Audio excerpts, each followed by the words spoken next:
Coucou les amis, j'espère que vous portez très bien aujourd'hui par la grâce de Dieu. Ce moment-ci, j'aimerais prendre un appel d'un ami. C'est par rapport à la parole de Dieu qu'on aimerait discuter. On va discuter par rapport à... on appelle ça comment? Par rapport à la personne de Jésus-Christ. Donc, qui il est? Est-ce qu'il est celui qu'il a dit qu'il était? Pourquoi la lumière dérange? Est-ce qu'il a dit qu'il était? Quand je tourne la lumière, la lumière dérange.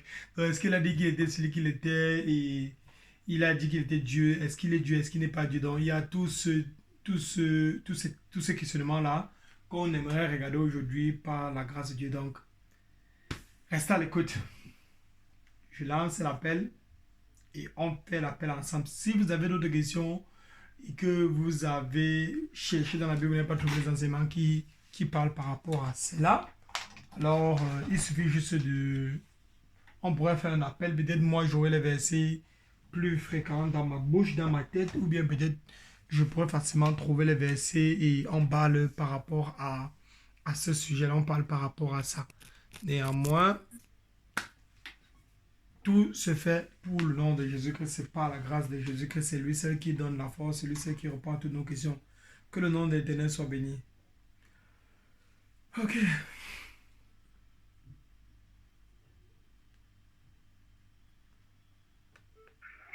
Allô? Ouais, bon, c'est où?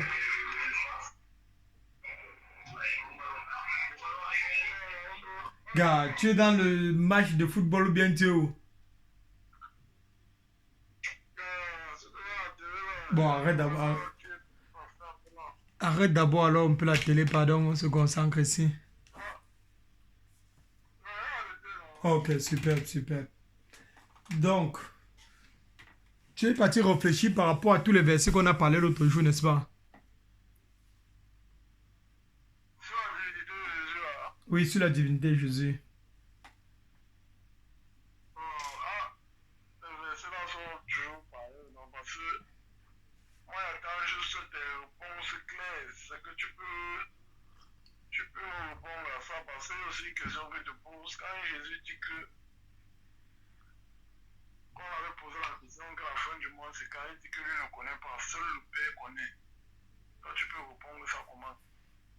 En disant que lui ne connaît pas, hein?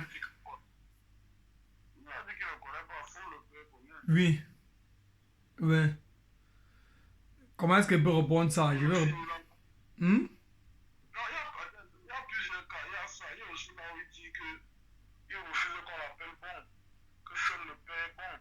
Oui.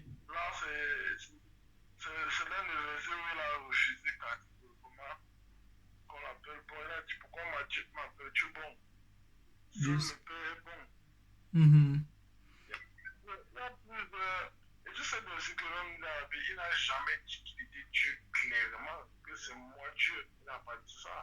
Il a dit ça. Il a dit ça. Il a dit ça. Si on cherche le verset biblique, par exemple, les musulmans aiment dire que prouve-moi que, montre-moi où Jésus a dit je suis Dieu et adorez-moi.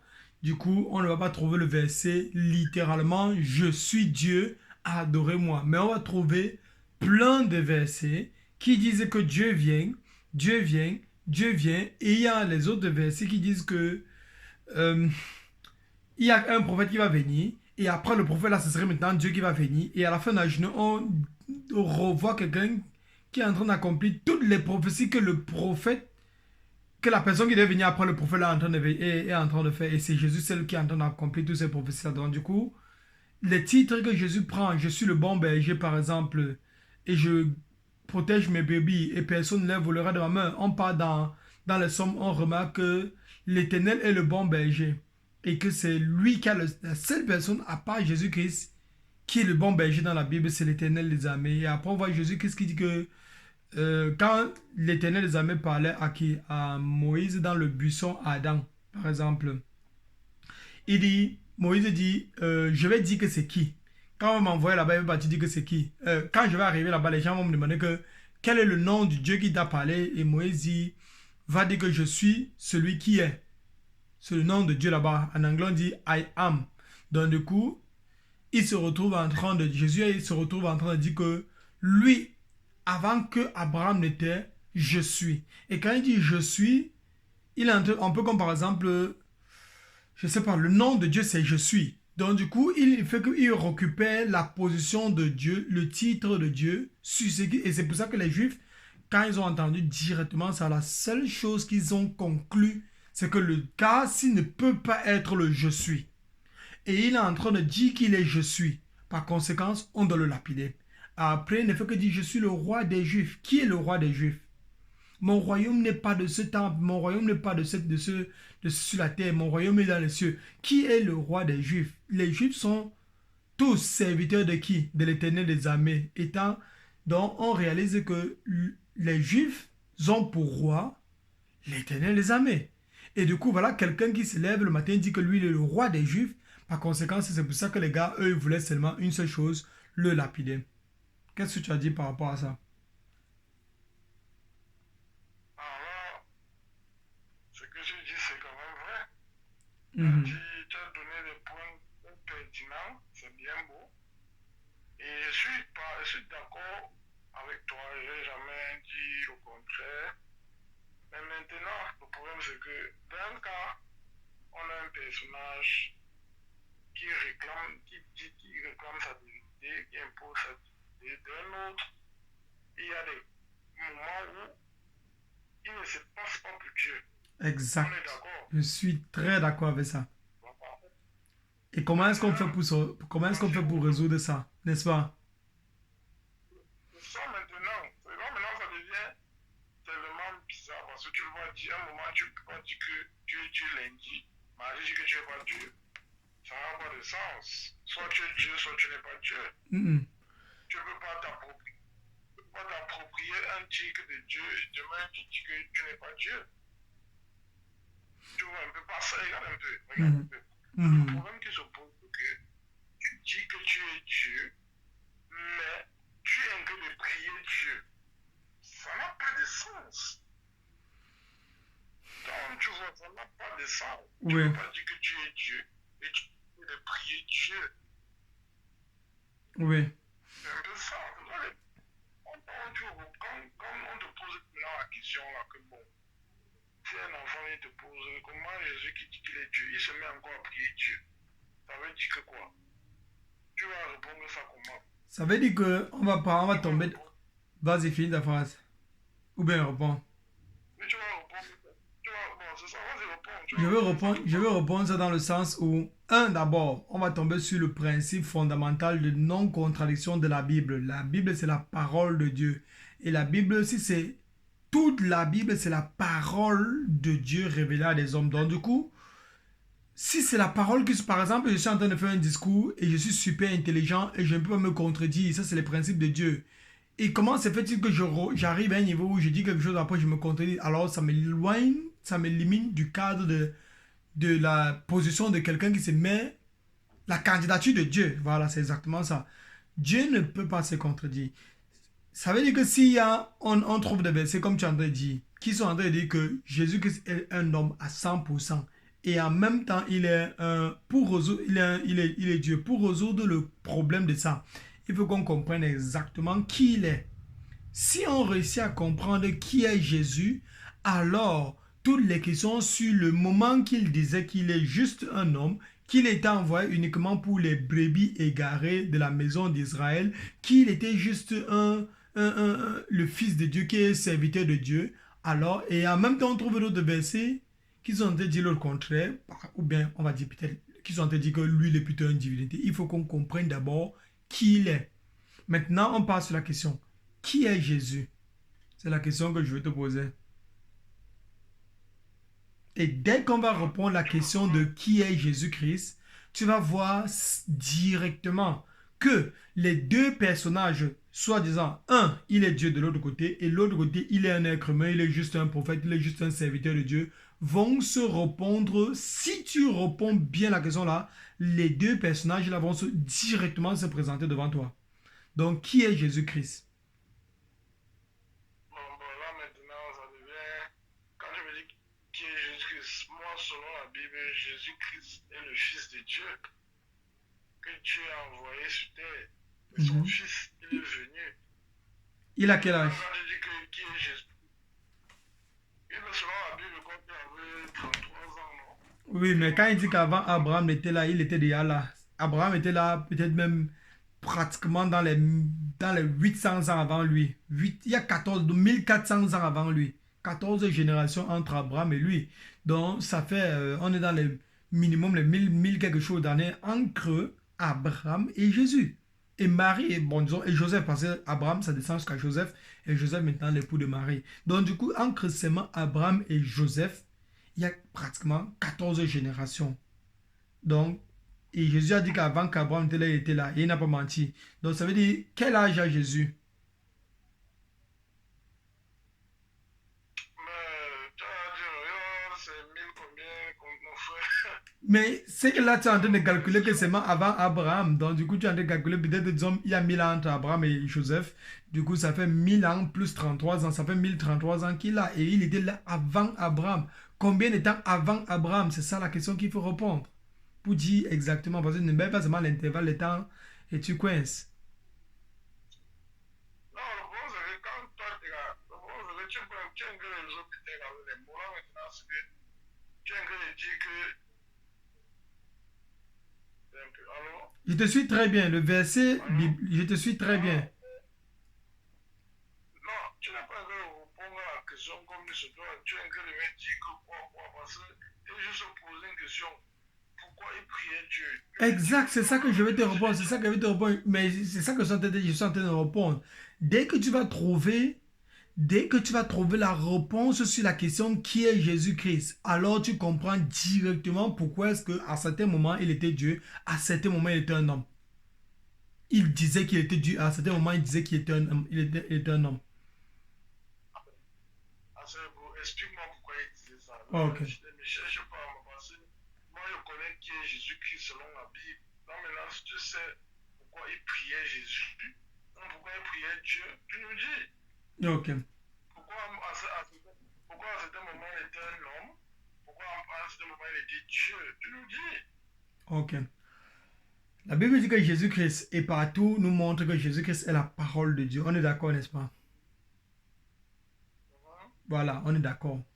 Et quand on vient dans Jean chapitre, on a pris l'autre jour dans la première partie de Babada, si on a pris Genèse chapitre 1, verset 1 qui dit au commencement était la... Non, Genèse chapitre 1, verset au commencement, Dieu créa le ciel, la terre.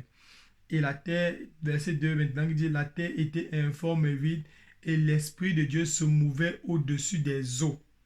Donc, sur Genèse chapitre 1, verset 1 et 2, on a déjà deux personnages éternels qui sont là-bas. Au commencement, au commencement, Dieu créa le ciel et la terre. Et la terre était informe vide. Et l'Esprit de Dieu. Donc il y a l'Esprit de Dieu déjà, selon le passage là qui est éternel, qui a le même âge, qui était là, le même moment que le Père était là. Et le Père qui était aussi présent.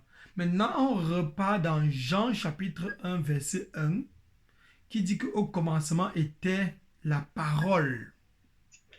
Donc tu vois que si on colle le verset du Jean chapitre 1 et le verset de Genèse chapitre 1 qui dit au commencement était la parole et la parole était avec Dieu et la parole était Dieu. Tu vois? Et la parole était Dieu. Au commencement était la parole et la parole était avec Dieu et la parole était Dieu. Ça fait que la parole de Dieu, et dans tout l'Ancien Testament, tu vas voir qu'on va te dire les Abraham, Isaac, Moïse, Jacob, tous les prophètes là, ils obéissaient à qui? Ils obéissaient à la parole de l'Éternel et pas à l'Éternel. Bon, il y a le verset qui montre qu'ils obéissaient à l'Éternel. Il y a le verset qui dit qu'ils obéissaient à la parole de l'Éternel. C'est pour ça qu'ils sont sauvés en croyant en qui? Jésus-Christ. Parce que depuis le début, ils obéissaient à qui? La parole de l'Éternel. Mais ils n'avaient pas la révélation complète dans l'Ancien Testament. Et ils ne savaient même pas qu'il y avait deux personnes. Trois personnes, ils ne savaient même pas ça. Mais ils savaient qu'ils obéissaient à la parole de l'Éternel. Ils montaient, ils sont descendus. Moïse est monté. Abraham est quitté là-bas. Il est parti là-bas. Il obéissait à qui? La parole de l'Éternel. Le rocher vivant qui suivait, qui marchait. Le nuage qui marchait au-devant d'eux. Dans le désert, c'était la parole de l'Éternel qu'ils étaient en train d'obéir. Avant qu'Abraham n'était là, la parole de l'Éternel était là. Et la parole de l'Éternel était avec Jésus, était avec le Père, était avec Dieu. et la parole de l'Éternel était Dieu. Et dans Jean chapitre 1, verset 14, on voit comment est-ce que la parole s'est fait chair. Tu vois un peu. Donc on voit comment la parole... Mhm.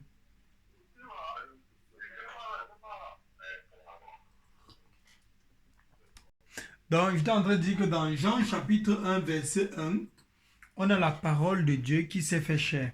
Non, la parole de Dieu qui était Dieu et qui était là au commencement avec Dieu. Et dans Jean chapitre 1, verset 14, la parole de Dieu là est devenue chair. Et on a vu dans Hébreu chapitre combien là? Hébreu chapitre 6 qui dit, c'est pourquoi, voilà, attendez, chercher ça. Hébreu, il y a le verset dans Hébreu qui dit que le Père a créé un corps et la parole de Dieu est venue entrer dans ce corps pour venir faire la volonté, je crois que c'est Hébreu chapitre 10, verset 5. Hébreu 10.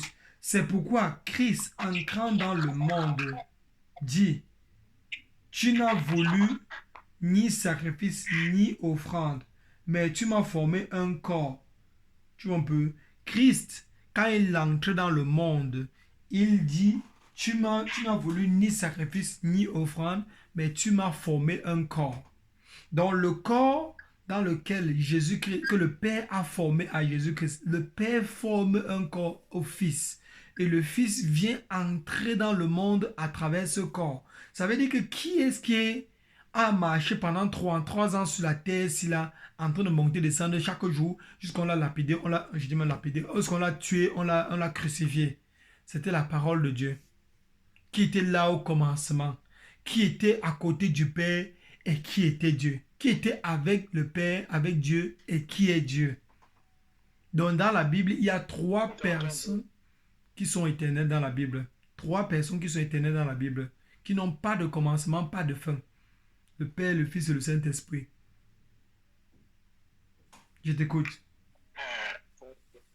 Ta façon d'expliquer là, moi, je te dis qu'il faut qu'on regarde ça peut-être dans la Bible que tu me parce que regarde là, je veux que tu m'expliques ça doucement parce que depuis tu me parles comment moi, je veux savoir réellement avec le mot saint pour pouvoir expliquer à quelqu'un aussi pour qu'il comprenne. Ouvre ta Bible, on lit Jean chapitre 1.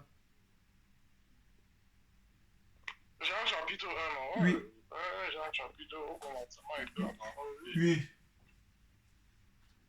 Jean chapitre 1. Oui, Jean chapitre 1. Oui.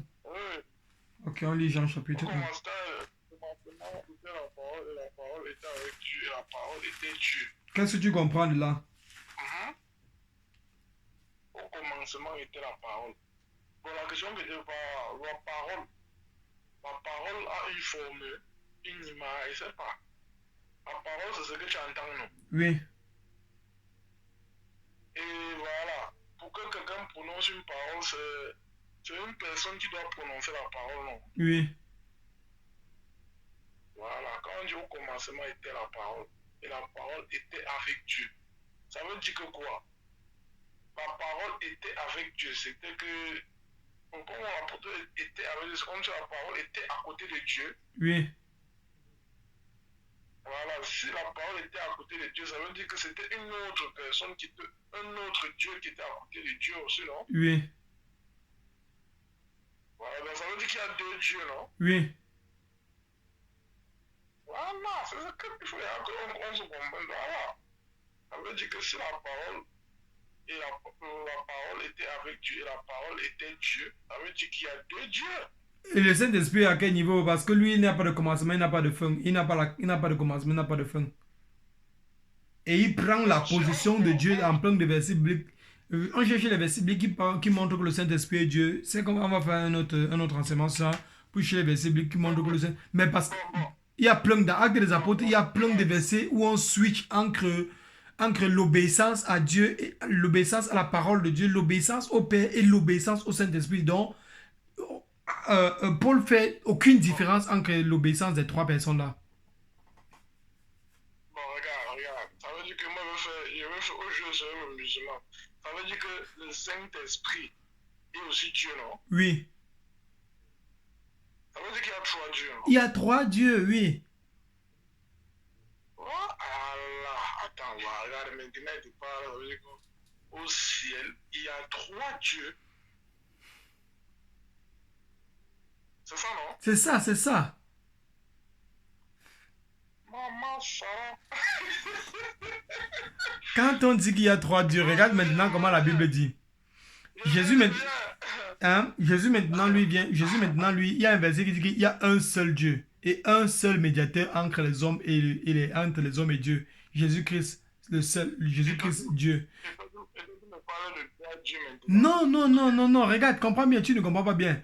Quand on dit qu'il y a trois dieux, les trois ont les capacités, ils ont toutes les capacités de Dieu en eux. C'est pas comme si, peut-être on va dire, c'est 1 sur 3 divisé 1 sur 3 plus 1 sur 3 plus 1 sur 3 qui font 1. Tu vois un peu?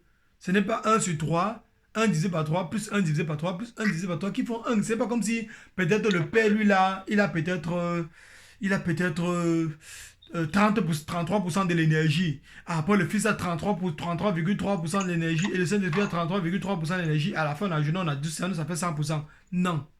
C'est que le Saint-Esprit est pleinement Dieu. Il a toutes les capacités de Dieu. Il a toute la... Je vais me mettre ça comment? Le Saint-Esprit a toutes les capacités de Dieu. Ils sont trois êtres vivants.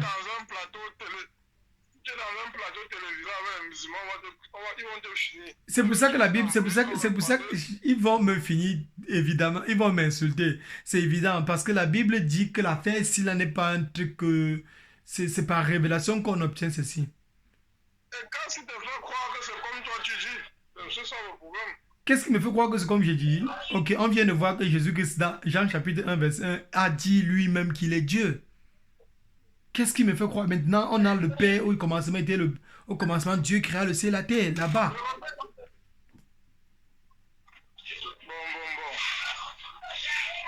Regarde un peu, hein. Là maintenant, moi il t'avait dit qu'il y avait une logique de ma personne que je comprenais mieux, mais t'as pas là encore, c'est trop complet parce que quand tu me parles de trois personnes là, t'as déjà encore trop compliqué. Je veux que tu lises le passage et tu ne te coinces pas sur ce que moi je suis en train de te dire. Lis les passages clairement et tu me dis comment se fait-il que au commencement était la parole et la parole était avec Dieu et la parole était Dieu. Et ensuite on trouve dans Genèse chapitre 1 verset 2, le Saint-Esprit se mouvait au-dessus des eaux et il y avait le Père qui venait de créer toutes les choses là.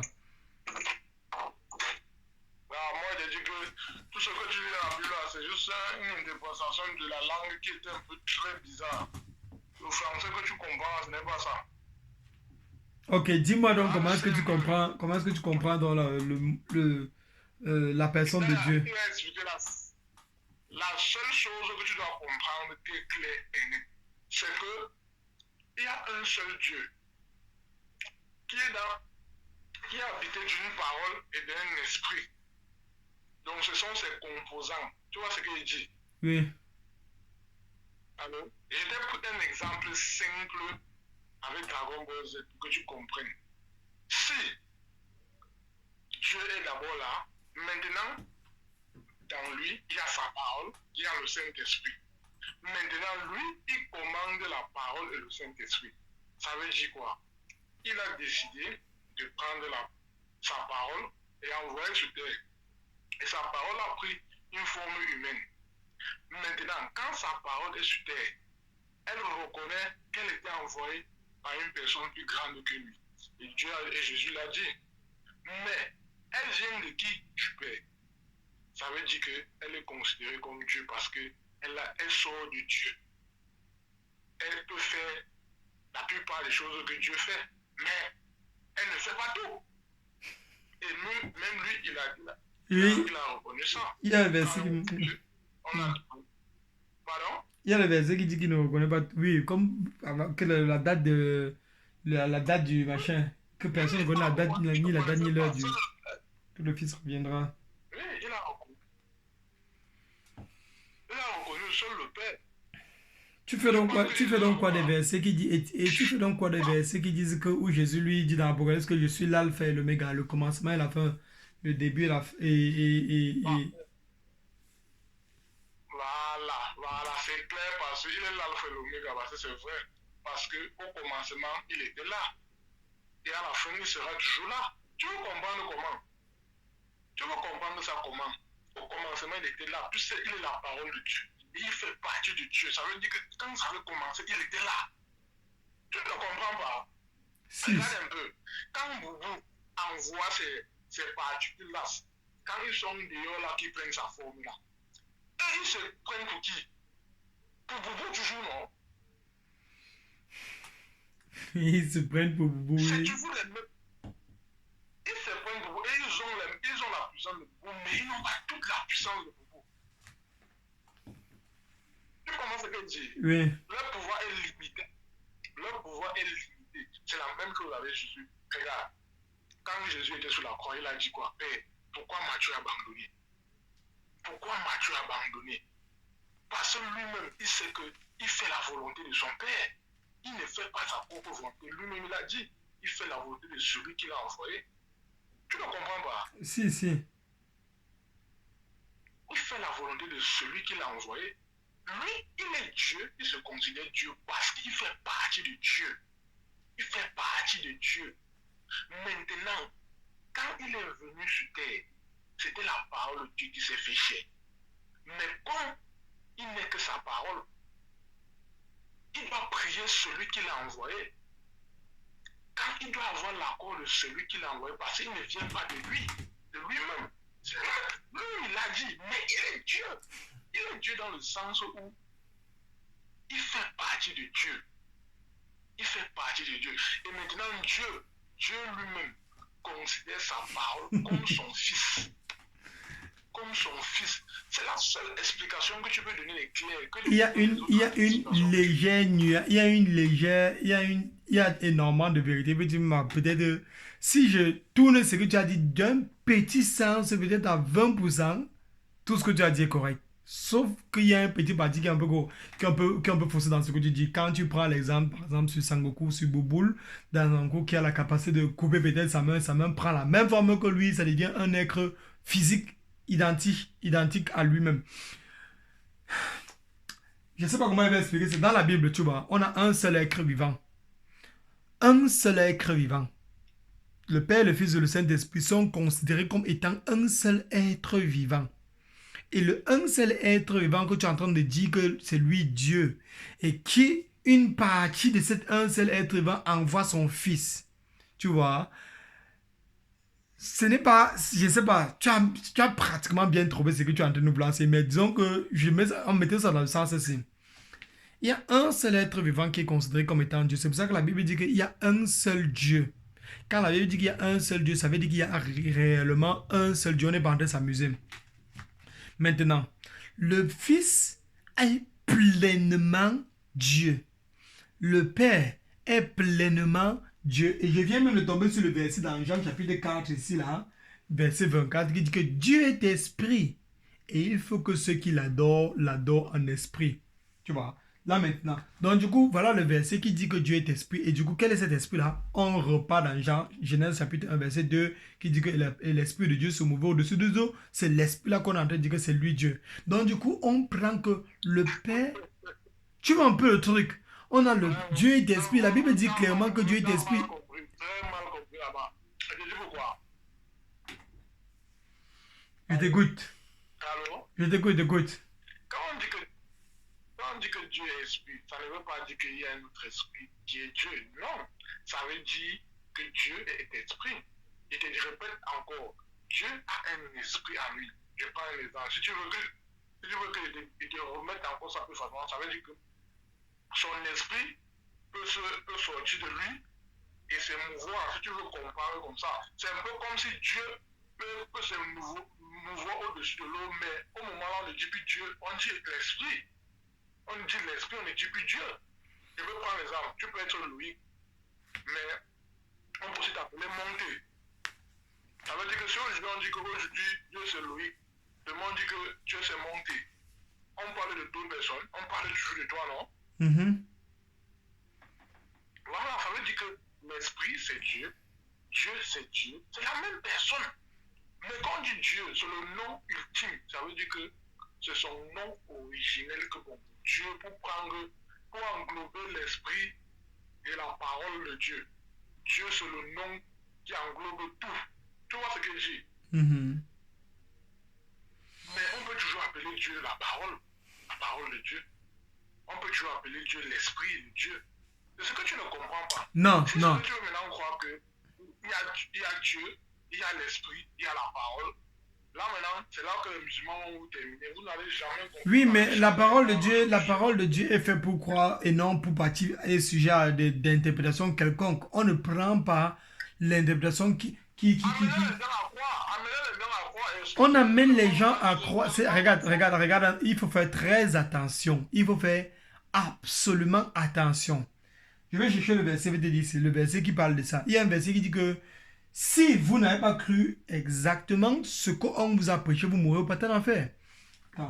Je vais chercher le verset et tu vas voir comment la parole de Dieu est très tranchante. C'est si tu acceptes ou si tu n'acceptes pas. Ce n'est plus une question de si vous avez cru.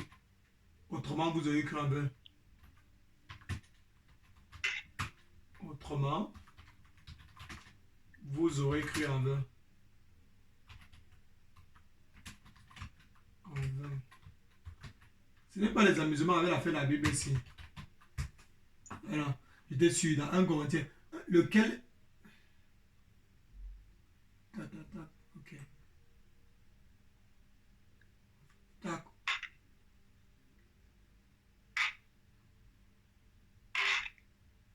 Un Corinthien. Ok. Je crois que c'est celle-ci. Je vous rappelle, frère, l'évangile que je vous ai annoncé, que vous avez reçu, dans lequel vous avez persévéré, et par lequel vous êtes sauvés, si vous le retenez tel que je vous l'ai annoncé. Autrement, vous aurez cru en vain.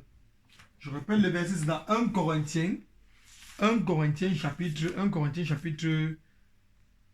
15. 1 Corinthiens chapitre 15 verset 2.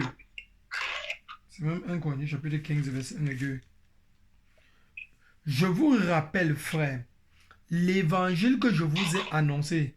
C'est Paul qui écrit la lettre aux Corinthiens. Je vous rappelle, frère, l'évangile que je vous ai annoncé,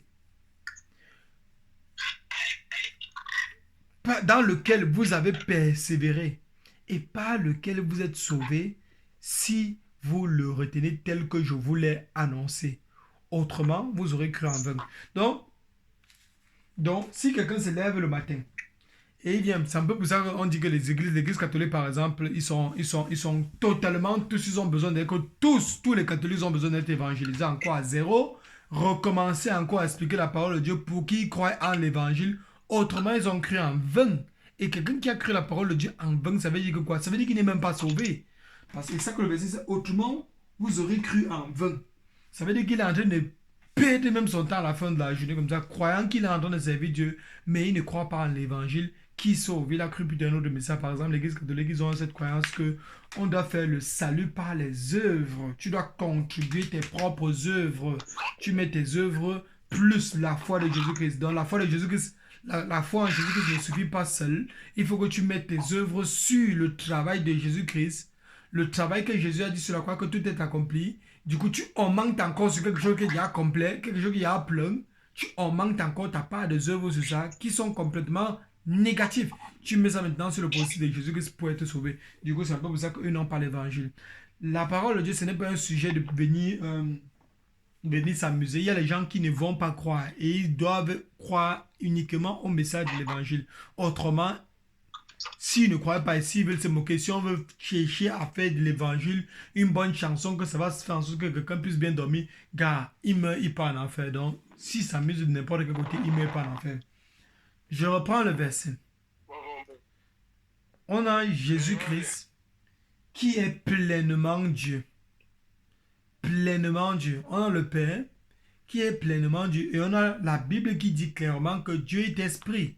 Et si on dit que Dieu est esprit, ça veut dire que peut-être on va aussi peut-être interpréter ça dans le sens où Dieu est invisible. Mais le Saint-Esprit est Dieu à la fin de la journée parce que le Saint-Esprit était aussi là. Si on prend la simple base que le Saint-Esprit était là lors de la création, avant la création, et il n'y a aucun verset qui dit que le Saint-Esprit était créé, point barre, le Saint-Esprit est là. Depuis le début, on dit encore ça comment là, quelqu'un qui ne meurt pas, quelqu'un qui n'est pas créé là. J'ai oublié le mot en français. Donc du coup, il est éternel. Il est éternel. Merci Seigneur. Il est éternel. Le Saint-Esprit est éternel. On a. Moi, je te pose seulement la question. Il ne faut pas te regarder. Tout à l'heure, tu venais de dire qu'il y a 3 dieux. Je ne refuse pas, c'est ce que je répète toujours. Le Saint-Esprit est pleinement Dieu. Le Fils est pleinement Dieu et le Père est pleinement Dieu. Et les trois forment un seul être vivant. Les trois dieux là forment une seule personne. Ils ne forment pas trois personnes. Ils sont un seul être. Un seul mindset, une seule idée, une seule volonté, une seule... Ils sont trois en un, oui. Ils sont trois personnes qui forment un seul être. Et c'est un peu ce que tu es en train de dire en disant qu'il y a un seul Dieu. Et maintenant, comme il y a un seul Dieu, maintenant Jésus-Christ qui fait partie de Dieu. C'est ça que tu es en train de dire, qu'il est un seul être vivant. Et du coup, le un seul être vivant qui est là, il a trois composants à l'intérieur de lui qui sont pleinement Dieu. Il n'y a pas que Jésus-Christ est peut-être, il a 99%, le Père a maintenant les 100% et le Saint-Esprit a peut-être 80%. Non. C'est que chacun est pleinement Dieu. Chacun a la capacité de créer. D'abord même, on a Genèse chapitre 1 qui dit que Dieu a créé le ciel et la terre. Et maintenant, on a Jean chapitre 1 qui dit que Jésus, lui, il a créé le ciel et la terre. Tu vois? Hein? Donc, Jean chapitre 1 dit que Jésus, c'est Jésus qui a créé le ciel et la terre. Et on a Genèse chapitre 1 qui dit que le Père, le Fils et le Saint-Esprit, Dieu a créé le ciel et la terre. Et l'Esprit de Dieu était là. Si tu dis comme ça là, si on prend ta... Le problème c'est que si on prend ta logique que les trois personnes sont Dieu à 100%, c'est quand il dit, ça veut dire que il te pose une question, pourquoi un prie l'autre? Il considère que l'autre est plus supérieur à lui. Toi, tu ne comprends pas. Jésus lui-même l'a dit. Là-bas, c'est une autre question. Je reviens. Là-bas, c'est une autre question. Je vais répondre à ta question, mais là-bas, c'était une autre question. Là, maintenant, on a fini avec la personne de qui est Jésus-Christ. Et maintenant, on n'a même pas encore fini qui est Jésus-Christ. Jésus-Christ est pleinement Dieu et il y a plein de passages. On prend uniquement un seul passage, même on calme ça. Jean chapitre 1 qui coince que Jésus-Christ lui-même, il a dit qu'il est Dieu et il est venu sur la terre. Maintenant, dans la Bible, chacun a ses fonctions. C'est un peu comme le mariage. On a dit l'homme et la femme, les deux forment une seule chair. Et les deux deviennent formant un seul être, une seule chair. Et l'homme, la femme aura tous ses désirs déposés sur son mari et le mari va dominer sur la femme. Mais tu vas trouver d'autres versets qui disent que l'homme et la femme sont égaux devant Dieu. Et ils vont rendre compte de leur vie devant Dieu. Et également, c'est pas comme si Dieu aime plus les hommes parce qu'il est un homme qu'il aime plus les femmes. Jamais de la vie, aucun verset biblique qui dit que Dieu aime plus les hommes que les femmes. Mais Dieu dit que l'homme va dominer sur la femme. Et la femme va revenir vers son mari pour ses désirs. Et tu comprends clairement que Dieu est en train de faire comme une certaine distinction par rapport à quoi? Par rapport à la fonction de chaque personne. Et c'est la même chose qui se passe dans la Bible. On a le Père, le Fils et le Saint-Esprit. Les trois sont pleinement Dieu. Mais chacun a... Je te coupe d'abord là maintenant. Quand tu veux prendre le truc de l'homme et la femme, tu dois comprendre que la femme ne peut pas faire ce que l'homme fait. Nous sommes d'accord. Faux. Il y a quoi que la femme peut faire il y a quoi que l'homme... Peut-être, bon, on va dire, je peux aussi dire faux parce que il y a aussi des choses, par exemple, l'homme ne peut pas porter la grossesse, l'homme ne peut pas, et la femme peut porter la grossesse, et après on va dire que l'homme n'a pas... L'homme saigne, tu peux voir un homme saigner. Voilà, l'homme ne peut pas aussi saigner, et la femme maintenant peut porter la grossesse, et l'homme ne peut pas porter la grossesse, donc il y a les choses, chacun a sa fonction. Chacun a sa fonction. Voilà, mais ce que toi tu dis, ce n'est pas la même chose. Quand tu dis déjà que le Saint-Esprit est pleinement, ça veut dire qu'il a tout ce que le Dieu, ils sont tous la même chose, tout le même foi. Oui, c'est ça, c'est ce que je suis en train de te dire. Oui, mais comment tu fais donc quoi du verset de Jean chapitre 1 qui dit que Jésus, lui, il a créé le ciel. Tu fais donc quoi de ça? Et quand... Je t'ai déjà expliqué ça, non? Je t'ai déjà déjà expliqué ça, non? La Bible dit que toutes choses ont été créées par le Fils. Tout a été créé par lui et pour lui. Attends. Ça veut dire que les anges qui sont dans le ciel ont été créés par le Fils. Satan qui est en train d'exister a été créé par Jésus-Christ. Toutes choses ont été créées par le Fils. Tout a été créé par le Fils. Il est pleinement Dieu. Tu fais quoi du verset là? Je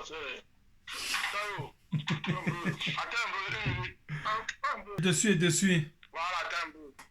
Regarde, non. C'est ça que c'est d'expliquer. C'est ça que c'est d'expliquer. Toi, tu ne me comprends pas. Toi, tu es en train d'expliquer un truc que c'est Jésus qui a créé au commencement. Je n'ai jamais douté de ça. Mais le problème, c'est que tu n'as pas les explications qui peuvent soutenir tes dires parce que tu as une théorie qui ne tient pas la route d'abord pour commencer. Parce que ta théorie, moi, je suis là juste pour te montrer que ton enseignement ne tient pas la route pour tes dires. Je n'ai pas concrétisé que Jésus a créé le monde. Il a créé. Mais ce que tu dis pour soutenir, ça a des incohérences. Je prends un exemple. Il te dit simple et net. Si trois personnes ont la même faculté 100% Dieu, si trois personnes, ça veut dire qu'ils sont tous des égaux. Simple. S'ils sont tous des égaux, ça veut dire que personne n'est supérieur à l'autre. Non, ça veut dire que s'ils sont tous des égaux, ça ne veut pas dire, ça veut dire que chacun donne maintenant son rôle à sa fonction. Ils sont tous égaux, mais chacun a sa fonction, chacun a son travail. Dans le plan du salut, cela est tellement visible. Non, regarde. Ça veut dire que si chacun a sa fonction, ça veut dire que l'un ne peut pas faire ce que l'autre fait, non?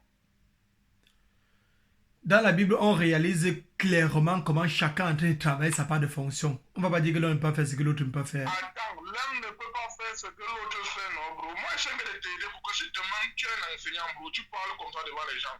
Attends à ceux qui vont te poser la même question. Les gens vont me poser des questions, mais je prends les versets bibliques, je montre, c'est exactement ce qui est écrit. Tu vois, je vais donner l'enseignement qui va sucrer les oreilles des gens. On te montre aussi les mêmes versets qui concrétisent ce que toi tu dis. Ah, si je vais enseigner que les gens mangent le pain au chocolat chaque matin et que s'ils mangent pas, c'est pas ton affaire, je vais trouver les versets bibliques qui disent que si quelqu'un mange pas le pain au chocolat à 5h00, s'il mange à 5h01, il va mourir, pas ton affaire. Je vais trouver les versets bibliques de ça.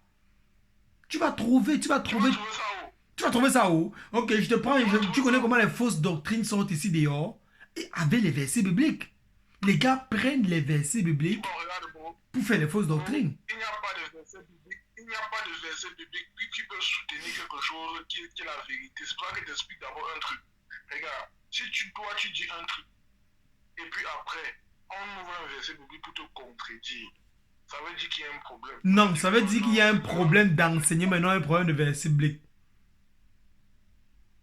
Bon, regarde. Pourquoi une parole que Dieu a donnée vient concrétiser ce qu'il a dit? Ça veut dire que non, si ça contredit, ça veut dire qu'il y a un problème sur la personne qui est en train d'expliquer ça. Ça veut dire que tu n'as pas bien compris, ça veut dire que tu n'as pas bien retenu l'enseignement. Dieu ne peut pas se contredire. Donc, ça veut dire que si quelqu'un se lève le matin et dit que Dieu a dit là qu'il était Jésus, il est Jésus-Christ. Après, on va comment on dit que Dieu est esprit. Mais après, on va, par exemple, il y a les versets qui disent que personne n'a jamais vu Dieu. Tu pars maintenant dans l'Ancien Testament, tu trouves un verset où on dit que quelqu'un est en train de bagarrer avec Dieu. Tu fais comment? Oui, il y a l'autre gars là qui a bagarré avec Dieu toute la nuit parce que il a été déboîté, le frère de Ésaü. Il était déboîté, l'ange. Oui, le verset dit qu'il a bagarré avec Dieu. Non, montre le verset. Comment tu peux dire un truc? Moi, je lis. Montre-moi le verset et je lis, je te dis ce que ça veut dire. Comment tu peux dire qu'il a bagarré avec Dieu? Le seul truc que je connais dans la Bible où il y a quelqu'un qui a bagarré, c'était l'autre, quoi, c'était Jacob. Mais c'était pas avec Dieu, c'était avec l'ange. Avec l'ange. Mais quand tu me dis qu'il a bagarré avec Dieu, ça veut dire qu'il a fait tout. C'est pour ça que je dis que bon, regarde, c'est pour ça que je dis que bon, toi, tu donnes des enseignements que tu donnes. Si quelqu'un qui n'est pas peut-être éveillé d'esprit, il peut facilement comprendre ce qu'il dit. Mais quand quelqu'un veut maintenant comprendre, tu ne sauras pas quoi dire. Tu as dit ici, et je te dis toujours, il ne faut pas qu'on s'embrouille. Tu me Mhm. suis? Je te suis. Tu as dit un truc ici que quoi personne